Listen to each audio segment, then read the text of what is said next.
Allah.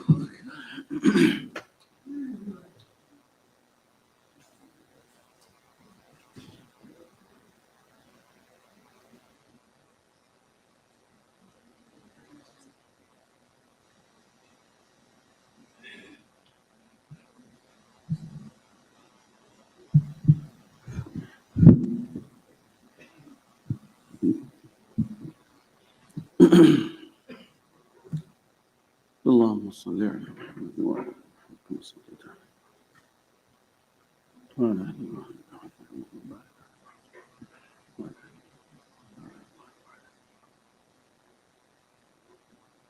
Assalamu alaikum wa rahmatullahi wa barakatuh. Those that are finished with their sunnah, please come closer, inshallah. The closer you are to the speaker or to the imam, the more the thawab you'll get, because it's following the sunnah. The sunnah is to sit closest to the speaker, inshallah. Jazakallah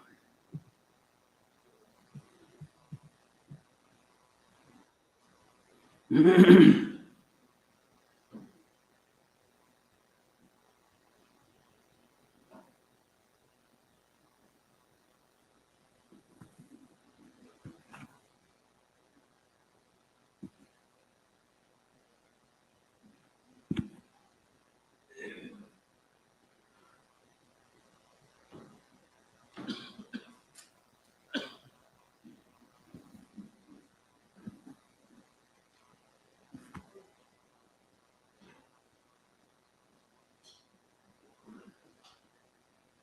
Allahumma salli wa sallim.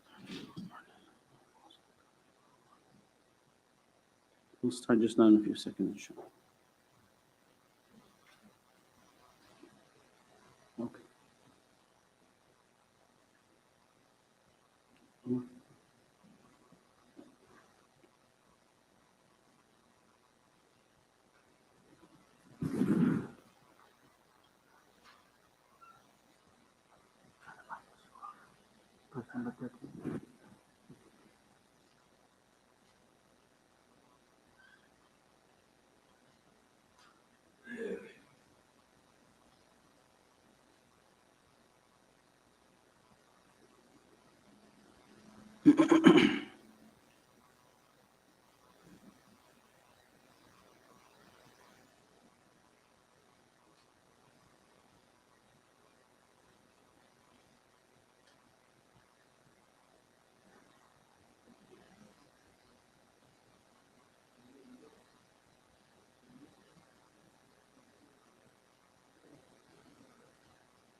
بسم الله الرحمن الرحيم الحمد لله رب العالمين الصلاة والسلام على سيد المرسلين محمد وعلى آله وأصحابه أجمعين أما بعد. We are in Surah Nuh.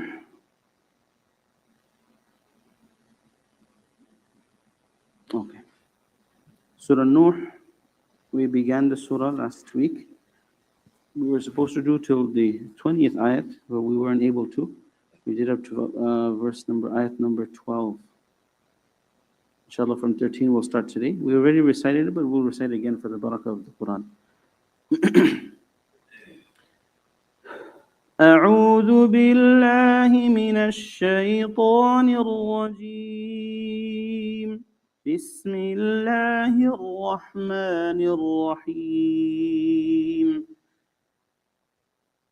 ما لكم لا ترجون لله وقارا وقد خلقكم أطوارا ألم تروا كيف خلق الله سبع سماوات طباقا وجعل القمر فيهن نورا وجعل الشمس سراجا والله أنبتكم من الأرض نباتا ثم يعيدكم فيها ويخرجكم إخراجا والله جعل لكم الأرض بساطا لتسلكوا منها سبلا فجاجا.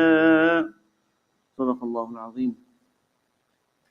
In the beginning we started off Surah Nuh, where Nuh, or if you want to recap from the previous surahs, Allah Ta'ala spoke about Allah Subhanahu wa Ta'ala introducing Himself and what He's done, and how the creation should look at the grandeur of Allah Ta'ala through the creation, right? Through the creation. If you look at the different aspects of the creation, you understand the grand mastery of the Creator. Then Allah Ta'ala sent a message, very clear message, mubin, very clear. And then He sent the message through medium of the Quran. And then He sent message through medium of the messenger, the Anbiya, the Rusul. And so through these surahs we spoke about that, the message, the messenger, the book, right? And then here Allah Ta'ala gives a specific example of Surah of Nuh alayhi salam and his message, and the different obstacles that he had to overcome giving this message. So the first verse is about Allah Ta'ala sends that He sent to the nation Nuh alayhi salam. The second verse, He speaks about how the message is very clear, and it's very clear: worship Allah, the one Allah, Tawheed, and then ask Allah for forgiveness, and Allah Ta'ala will, whatever time you have in this dunya, Allah will bless that time. Whatever ila ajalin musamma, whatever time is allocated for you, Allah Ta'ala will bless you up until that time. And then he said, Nuh alayhi salam said that I invited the people day and night, but it only increased them in firara. They would run away. In other words, they were very objective to the message. They moved and they vehemently turned away. And he says every time I called them, that they would put their fingers in the ears, they cover themselves, and they were very adamant in rejecting and denying. Then I openly invited them, right, in public, and I also told them, make istighfar, Allah Ta'ala will bless you. With this istighfar, Allah Ta'ala will bless you several ways. One is that Allah will forgive you. Another is Allah will increase you in rain. In other words, Allah will increase you in sustenance. And that is in wealth, in children, and in your gardens, etc., etc. And we mentioned this, that istighfar not only brings Allah's favor of forgiveness, it also brings what? Rozi, rizq. It also helps with attaining children. And I mentioned this before, that some of the mashayikh, when they were asked, like, we want children, what do we do to get children? They would say, make istighfar. So sometimes a parent would say, I didn't make any type of major sin to make istighfar. I said, no. Istighfar is not only for sinning, it's also for sustenance, it's also for having children. It's a ajib connection. One brother, he came to me some days ago, and he said, I'm interviewing for a job, please make dua and give me some wazifa, what I'm supposed to do. So when I knew, but I still look back, I said, let me ask, let me look online also, let me ask some of the ulama friends that I have. They said one of the things you should do is istighfar. And not because of forgiveness of sins, but because istighfar brings in sustenance. So if you need a job, you're looking for a job, make istighfar, you'll get it, inshallah. If you want children, make istighfar, inshallah. You go to the doctor afterwards. First ask Allah Ta'ala to follow these things. Another thing to do is durood, salawat. Durood is a solution for everything. Everything. Any situation you have, any problem, you have durood sharif. However amount, some mashayikh will tell you do this amount, that amount. Whatever amount is good. But this is another solution as well. And so today we come to this verse. Okay.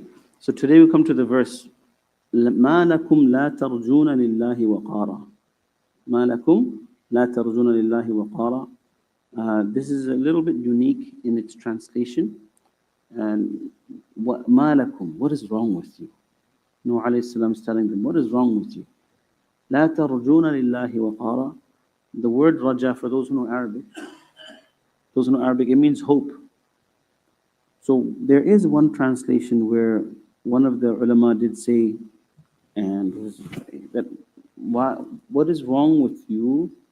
Why do you not hope in the worship of Allah to be sufficient for you, to fulfill you, to reward you, based on the fact that Allah is deserving of this because of His izzat and honor? لا ترجون لله وقارا.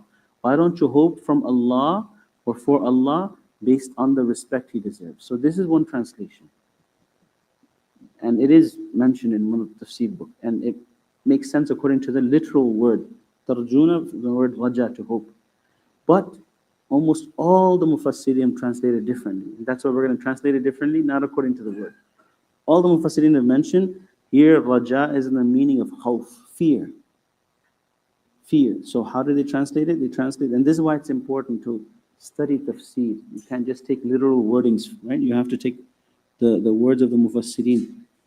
And the Mufassir, when I say Mufassirin, the Sahaba, Tabi'in, Tab'ut Tabi'in, they took these meanings. They said, what is the matter with you that you do not, okay, one second. Why do you not fear God's majesty? La tarjuna lillahi waqara. Why do you not fear God's majesty? Or why do you not appreciate the majesty of Allah subhanahu wa ta'ala? Right? Another translation is this Old English. What aileth you that ye hope not toward Allah for dignity? It's Muhammad Pickthall. Very interesting, Muhammad Pickthall, but we're not going to go into that now. I've studied some of his life. He was actually the first non-Muslim or Muslim Britishman who went for Hajj, went for Makkah, and they gave him a lot of honor. SubhanAllah, he translated the Quran, one of the first English translations. And his translation is actually very good, but it's Old English, right? But it's very good translation. Anyway, that is also according to the first translation. That do you not hope toward Allah for dignity? But it's a little difficult. Anyway, what does this ayat mean? According to both translations. Why don't you fear Allah's grandeur and majesty? You see Allah doing all of this. And in the next few ayat, Allah will show that majesty again. Right in the beginning, Allah told us, I created this. You see all these things around you. Do you not fear the fact that someone so great is asking you simply to accept that He's great? When you say Allahu Akbar, what does it mean? What are you saying? What are we saying? Allah is the greatest. What am I doing? I'm accepting Allah is the greatest. When we say, Ashhadu an la ilaha illallah, what am I saying? I bear witness, there's none worthy of worship, meaning He's the greatest. Right? When we say La ilaha illallah, what are we doing? We're accepting Allah's greatness. Allah is not saying, make yourself 24 hours available for Him. That's not what He's telling us. Throughout all the messages of the Quran, what is He saying? Accept Allah is the greatest. He's the one. He is the sole being worthy of worship, honor, reverence, respect. All you have to do as Muslims of the Ummah of Nabi Sallallahu Alaihi Wasallam, 5 times a day salah. That's it. Go about the rest of your day. Go work, go play, go eat, go sleep, spend time with your family. How much does the 5 times salah take? How much time? 40 minutes? Maybe 50? If mashallah you're very pious, you come 10 minutes before salah, 10 minutes after, or 15, 20 minutes. Even then, how much? 2 hours? How many hours Allah gave you? So how much is He taking away from you? It has to be average. Average is about an hour, right? So 1/24 of the day He's asking you for. Is that a lot? مَا لَكُمْ لَا تَرْجُونَ لِلَّهِ وَقَارًا. You can't give Allah's due right of the reverence that He deserves, that 1 hour of the 24 hours? If you can't do that, how ungrateful is that? That's what Allah Ta'ala is trying to say. Allah's done this much for you, and His greatness is so great that you're nothing in front of Him. A speck of dust. Now that we know science more, right? Once you see how big the universe is, what are we? Not even specks of dust, right? Not even? مَا لَكُمْ. What's wrong with you? لَا تَرْجُونَ لِلَّهِ وَقَارًا. Don't you fear the grandeur of Allah? In other words, you see how great He is. Don't you have that much respect? And that's the main translation all the ulama have taken. But the other translation that could be possible, and it's more according to the language or the literal wordings, is what's wrong with you? Do you not hope in the grandeur of Allah Ta'ala? Do you not hope in the grandeur of Allah? Do you not hope? Do you have no hope that if you do give Him that reverence and respect, He'll give you back? You don't have that hope? So it's a very direct. Nuh alayhi salam is telling them, look, Allah is this great. He's asking you something simple. Accept Him as the one to be worshipped, and that's it. The rest of the day, keep to yourself. You don't have to worship all day. And Nuh alayhi salam's nation, they didn't even have salah like that. They probably had one time, maybe 2 times salah. Maybe. Allahu A'lam, right? So that's the understanding of the ayat. So going back just a little bit, they finished this one, okay. So going back just a little bit, he's saying what? Make istighfar, make tawbah, accept iman, accept the oneness of Allah, and then Allah will give you, He'll give you rain, because they were in drought, they were in difficulty. He'll give you wealth, He'll give you children, and He'll give you gardens. Is He not deserving of that? Does He not deserve that honor and respect? He already has it, but He's asking you to accept Him as the one. Right? It's better for you. Allah doesn't need it. Allah doesn't need it. It's better for you, so the punishment doesn't come. Now Allah Ta'ala in the next few verses, that's why we did very little today. The next few verses He comes back to speaking about this is what He did, this is what He did, this is what He did. Should you not accept? Should you not understand His grandeur, His majesty? أَلَمْ وَقَدْ خَلَقَكُمْ أَطْوَارًا وَقَدْ خَلَقَكُمْ أَطْوَارًا, whereas He created you أطوارا, in stages or in different phases. Because we all know the whole, there's several stages. I actually didn't note this down, but there is the stage of alam al-arwah, the place of gathering of souls. We were there first. Allah created us there first, right? And then He brought us to the womb of our mother. That's a separate world, a separate realm, the wombs of our mother. That's 2. Then He brought us into this dunya. That's 3. And then when we die, we go to the alam al-barzakh. Barzakh means between qiyamah, ultimate qiyamah, and the dunya is the stage of the grave. It's a separate realm, separate stage. That's 4. And finally the akhirah. Akhirah in respect to what? Qiyamah as well as the afterlife. Meaning qiyamah is the accountability, isn't it? Everyone's there, everyone's account is taken, even though it's very short, but it's a separate scene. And from there, a person either goes to Jannah or Jahannam, or sometime in Jahannam and then ultimately go to Jannah, right? So that's a separate 5th realm, 5 realms. Right? The ulama have made it into 5 realms. The alam al-arwah, right? The gathering of the souls. And then you have the batn al-um, the womb of your mother. And then dunya, number 3. Number 4, barzakh, the grave. And number 5, qiyamah and akhirah. Qiyamah and akhirah together. So 5 realms. So these are different stages of man, human beings. All right, and then you have different stages, if you want to talk in a different way, different stages of the human being in this world also. And some ulama have said the tafsir of this ayat is basically embryology, right? The different stages of your transformation or your growth in your mother's womb. There's different stages. And in the Quran, Allah Ta'ala talks about mudghah, halaqah, nutfa, right? Nutfa, mudghah, halaqah, and so on and so forth. When you're simply a drop of sperm, and then you become like a leech, right? And then you get some bones, and then so the development process of the human being. So whatever this ayat means, Allah Ta'ala created man in different stages, different phases. وَقَدْ خَلَقَكُمْ أَطْوَارًا. In other words, you yourself are a majestic creation of Allah Ta'ala. There's so much science in you that how many doctors you have? How many different types of doctors do we have? The human body, right? How many different types of doctors? I don't know. Any doctors here? How many different type of doctors? Subhanallah, eye doctor, ear doctor, nose doctor, everything. For everything is a separate doctor. And now Medicaid is another problem. You have to in other words, so many different parts of the body Allah Ta'ala made. Each and every part also, you need a separate scientist and a doctor for it. Subhanallah. Right? Don't you see yourself? That's why I'm saying, why don't you understand the grandeur of Allah? He's so great that even in the human body, there's so much to study. Right? So much. One thing goes wrong, then the whole body becomes distressed, isn't it? When you go, you find out it was a small little thing that you did, and because of that, now your whole body is messed up. And you think, what was it? It was nothing. I ate just a small little thing, a little difference in your diet. For those who are older, we know a small difference in your diet, what happened? Your whole day goes bad. Small difference in your diet. Allah Ta'ala created the body so delicate. Anyhow, then Allah Ta'ala says, the grandeur of Allah in His creation, first starting from human beings. He created you in stages and phases. Now let's go to the greater creation. أَلَمْ تَرَوْا, do you not see كَيْفَ خَلَقَ اللَّهُ سَبْعَ سَمَاوَاتٍ طِبَاقًا? Do you not see how Allah Ta'ala created you? Who created sab'a samawat, the seven skies or the seven heavens, right? طِبَاقًا. There's two translations of طِبَاقًا also. One is in layers, one above the other.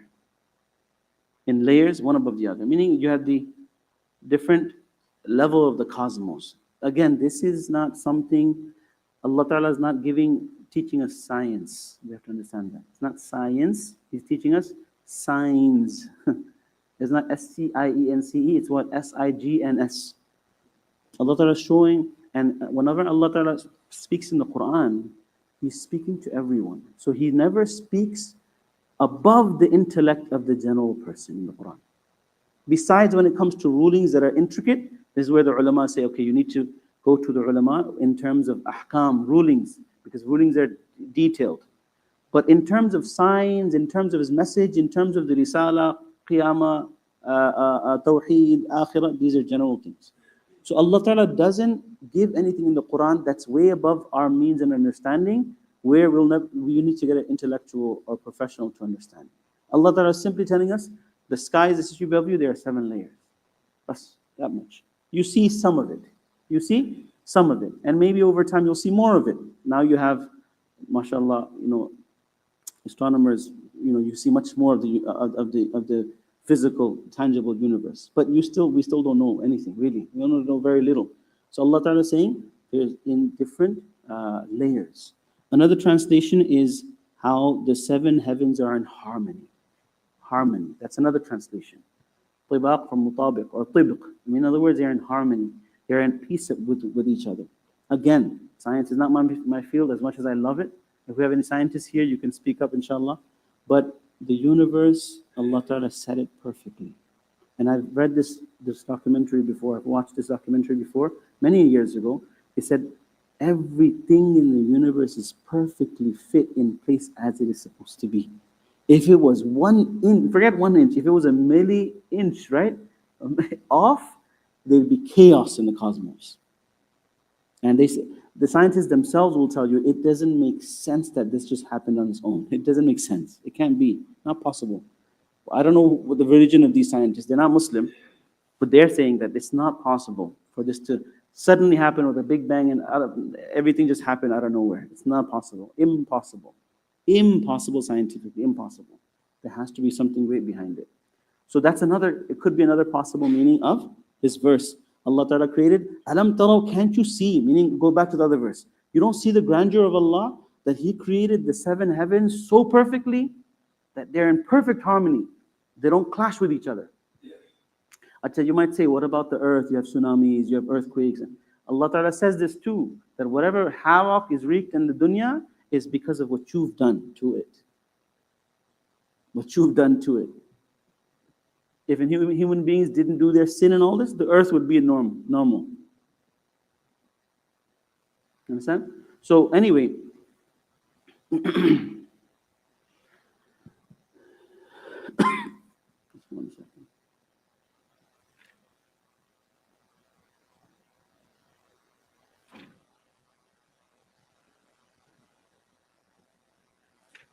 So under this verse,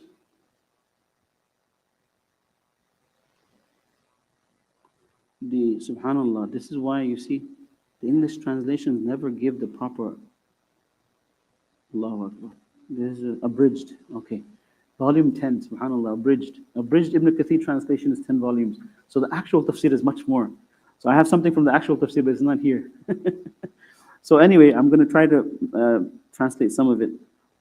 Ibn Kathir, rahimahullah, mentioned something so beautiful. He says that, I guess he's talking about the cosmos. He went a little bit deeper. I apologize, I didn't go so deep. Maybe I'll try to get this next week.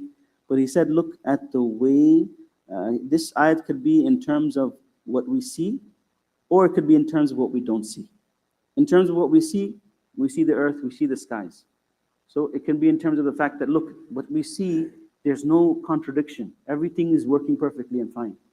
And if Allah Ta'ala is speaking about what's beyond what we don't see, then scientists, they'll tell you also that whatever we've observed, it's in perfect correlation. There's no contradiction. Everything's working perfectly.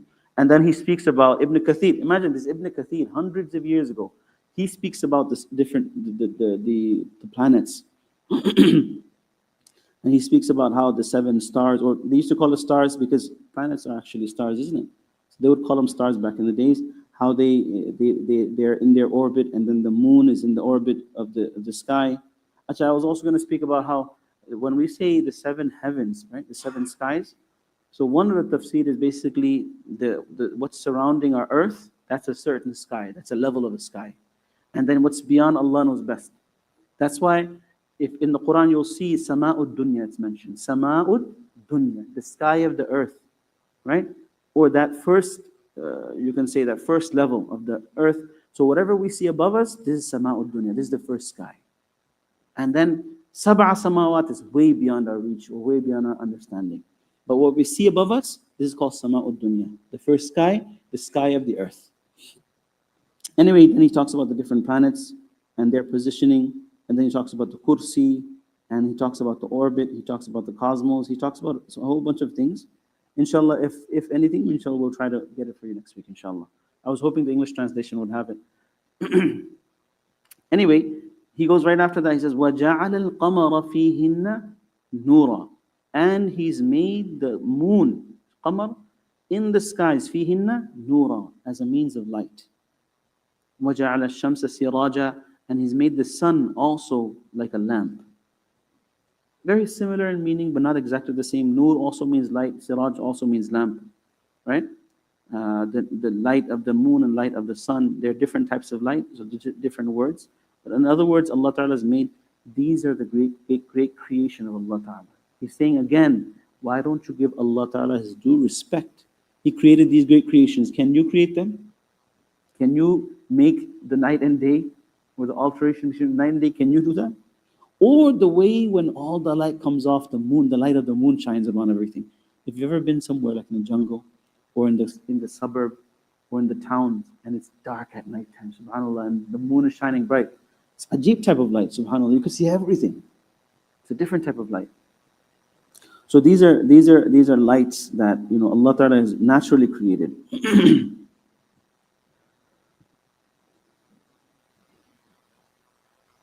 There is some objection in the tafsir books. I don't think it's important, but they've mentioned it, that Allah Ta'ala says that the moon is in the skies, in the fihinna, the 7 skies.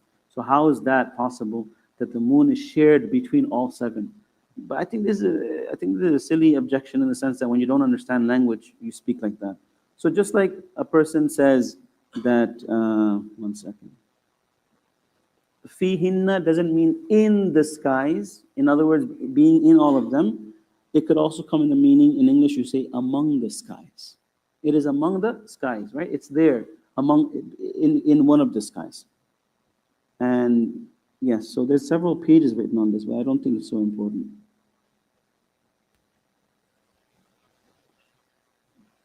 Anyway.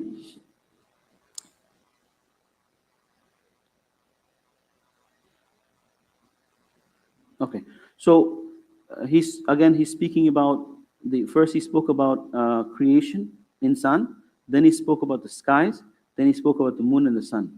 Wallahu ambatakum min al-ardi nabata. And Allah Ta'ala created you. Ambatakum, you can say He caused you to grow. Ambata from the word nabat means to grow crops. Here it means ambatakum, He made you grow, He caused you to grow min al-ardi, from the earth. In the beginning, it was Adam alayhi salam, yes? He was created from dirt or soil, right? So this is alluding to Adam alayhi salam, that the beginning of your creation was from the earth also. He created the sky. Okay, going back, He created you, He created the skies, He created the moon and the sun, and He created you from the earth. So the skies are now the earth. He created the earth and He created you from the earth. أَنبَتَكُم مِّنَ الْأَرْضِ نَبَاتًا ثُمَّ يُعِيدُكُم فِيهَا. And then He will return you. يُعِيدُكُم فِيهَا. He will return you back to that earth, back to the soil, back to the dirt. أنبتكم من الأرض نباتا ثم يعيدكم فيها ويخرجكم إخراجا.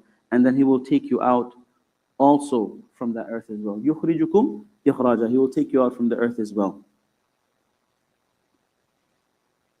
والله جعل لكم الأرض بساطا. And Allah Ta'ala made the earth.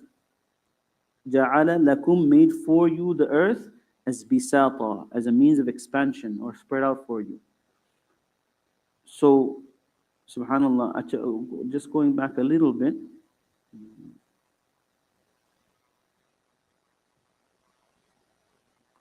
Okay, Wallahu ja'alakum, He made the earth expanded for you. Why?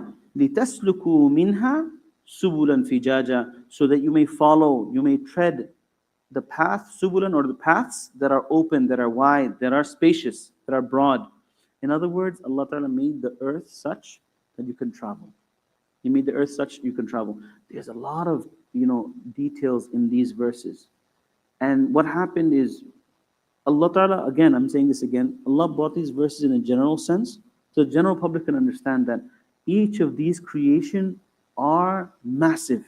They are very grand, great, but Allah Ta'ala subjugated all of them for you. Allah Ta'ala made them for you, for your service. So you don't have anything that you need to do. Allah has already provided for you. All Allah Ta'ala is saying, except the one that made them, created them, and put them in your service. That's all He's saying. All of these messages, He put them in your service. These are the grand creation of Allah. From these grand creation, you can understand the greatness of Allah. And He put them in your service. So, for the last two verses, even the verse before that, from the earth, Allah Ta'ala creates you. Allah Ta'ala creates all the different creation, right? Same dirt, same soil, but you have all different types of creation. Whether it's human beings, animals, plants, and then it goes back into the earth, right? The animals eat the plants, then the animals eat the animals, they die, and they become what? They become, what's that word? For the soil? Huh? Okay, that also. What's the other word that we use? When we go to Home Depot, we get what? Huh? Fertilizer. Fertilizer. I was watching a documentary recently of how the whales, Allahu Akbar, whales are humongous. Whales, right? When they die, what happens?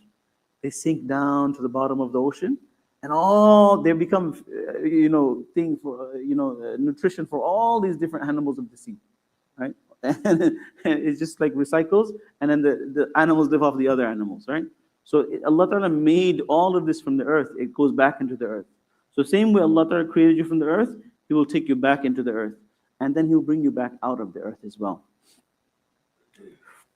In it also, remember we mentioned every surah has an example of what? Tawheed, Risala, and Akhirah. So here He's giving you the example of Akhirah, that you will come back and you will have to give accountability. And in the next two verses which we read last was Allah Ta'ala made the earth expanded for you to travel. Now, again, this is another scientific, you can say, thing where those who travel from among us, you'll see that the most weirdest places you find roads. Or, alhamdulillah, human beings have reached the far corners of the world. There's almost no place in the world where you can't travel, whether it's by foot, by car, whatever it may be. But Allah Ta'ala has made it such that it's very easy to travel. So Allah Ta'ala made that for us. And you'll see, subhanAllah, mountains that have the weirdest roads and paths. And so Allah Ta'ala made it easy for us to travel. This is a whole big ni'mah and bounty also that we sometimes disregard. So that's what He's saying, لِتَسْلُكُوا مِنْهَا سُبُلًا فِجَاجًا, so you can tread your paths and your broad paths, and you can make your passage. After having said all that, again, this is bringing Nuh alayhi salam, now inviting them in saying that, why have you not given that respect to Allah subhanahu wa ta'ala, where He's done all this for you? And now He comes back to inviting them again. So we did read up to here. I also did tafsir up to here, but we can read a little bit more and just give general translation, and inshallah next week we will do the more detailed tafsir. Afterwards, Allah Ta'ala, Nuh alayhi salam comes back. He says, قال نوح, Nuh alayhi salam says, Rabbi, O my Lord, innahum asawni, verily they have disobeyed me. Innahum asawni wattaba'u, and they have followed man lam yazidhu maluhu wa waladuhu illa khasara. So this is in distinction to what he said earlier. Before he said what? If you ask forgiveness, yumdidkum bi amwal. Allah will increase you in mal wa baneen, and children. And here he's saying, even though I told them that, even then they followed that which wouldn't increase them in mal and walad, in mal and children. Mallam, they follow wattaba'u man. They follow the one, in other words, the idols. They worship idols, which lam yazidhu maluhu wa waladuhu. They don't increase them in wealth or children, illa khasara, except loss. In other words, they don't give them anything. On the contrary, they'll give them the opposite, destruction. They're following these idols, worshipping these idols, it'll be a means of their destruction. I gave them the understanding. I gave them logic. Allah created you. He created all these things. And they believe it too.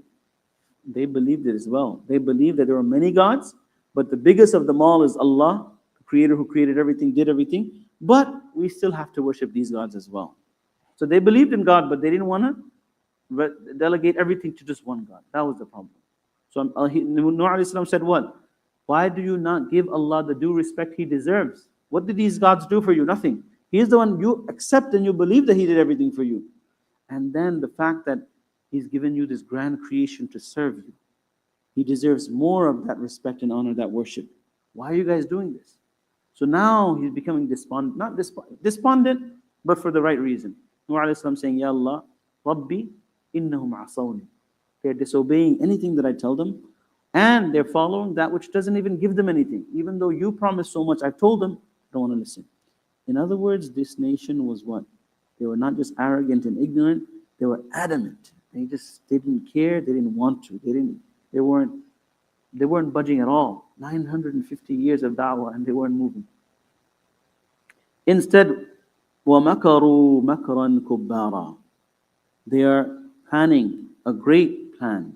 In other words, they're planning to kill Nuh alayhi salam, to get rid of him, or they're planning, they're going to do something, right? وَمَكَرُوا مَكْرًا كُبَّارًا وَقَالُوا.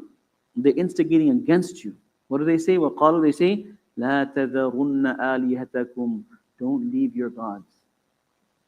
And then specifically, just to name some of their gods, or the main gods, وَلَا تَذَرُنَّ وَدًّا وَلَا سُوَاعًا وَلَا يَغُوثَ وَيَعُوقَ وَنَصْرًا. These are their 5 main idols. Don't leave your gods. Don't leave your gods. Wad, Suwa', Yaghuth, Ya'uq, and Nasr. A great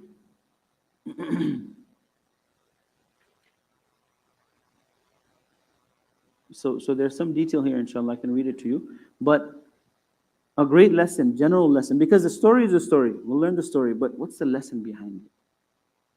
Many people who don't accept Islam, they reject it based on family, based on power, based on wealth, based on societal fame or position, right? Here, it's about, this is our culture, right? It's our culture.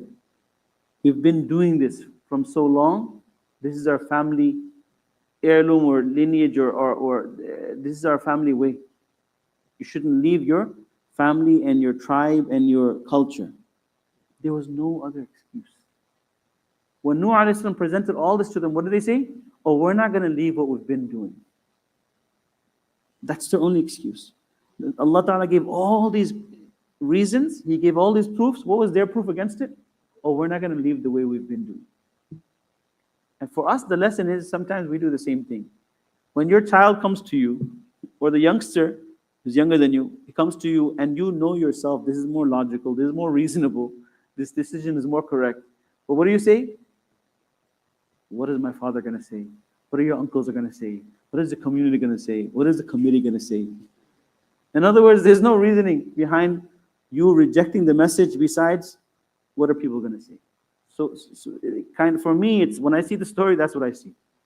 That when a person sees haqq, they must accept the haqq. When they see the truth, they must accept the truth. Not base it on, I feel this and I feel that, or the community says this, and so on and so forth. So this is what they did. وَقَدْ أَضَلُّوا كَثِيرًا. Nuh alayhi salam says, and they've deviated so many by this way and by these means. This is the way they deceived so many. He said, what are people going to say? وَقَدْ أَضَلُّوا كَثِيرًا وَلَا تَزِدِ الظَّالِمِينَ إِلَّا ضَلَالًا. And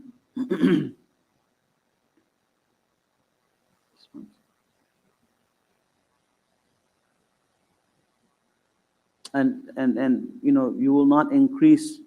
One second.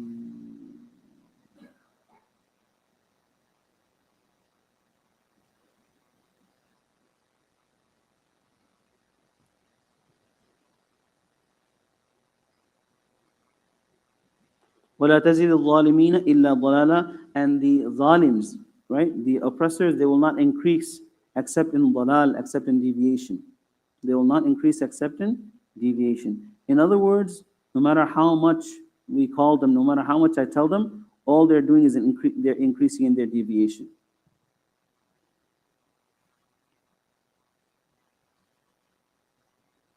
So here, la tazid.